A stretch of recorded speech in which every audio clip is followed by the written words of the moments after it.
په کابل کې د یو خصوصي ښوونځي د زده کوونکو له لوري هنري، الکترونیکي او تخنیکي هغه وسایل نندارې ته وړاندې شول چې زده کوونکو په خپلو لاسونو جوړ کړي وو. د دې نندارتون تنظیمونکي وایي د زده کوونکو له لوري بیلابیل توکي نندارې ته ایښودل شوي چې موخه یې د زده کوونکو هڅول دي. هنر و تکنولوژی در عصر امروز یکی از نیازهای جامعه است، چون ما دانش آموز ما حداقل کسایی باید تربیت شوند که بتوانند در جامعه زندگی کرده بتوانند و خودکفا باشند.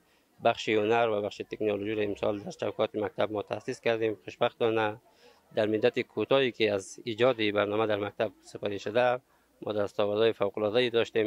د ښوونځي هغه زده کوونکي چې دغه لاسي توکي جوړ کړي زیاتوي که زمینه ورته برابره شي تر دې به نور هم بهتره شیان جوړ کړي. ساختن همچین پروژه ها و ربات هایی که از مفیدیتش یا ارزشمندیش به این است که هر چقدر که زندگی ما بهتر باشه ما قدر فکر و ذهن ما آرامتر می باشه.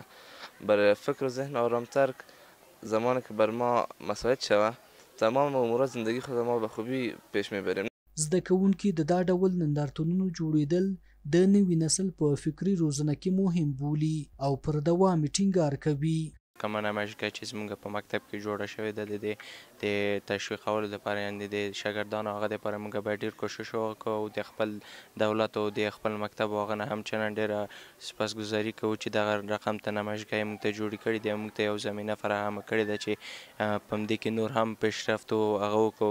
د یادونې وړ ده چې تر دې وړاندې هم د کابل په شمول د هیواد په مختلفو ولایتونو کې د زده کوونکو د هڅونې په موخه ورته نندارتونونه جوړ شوي دي.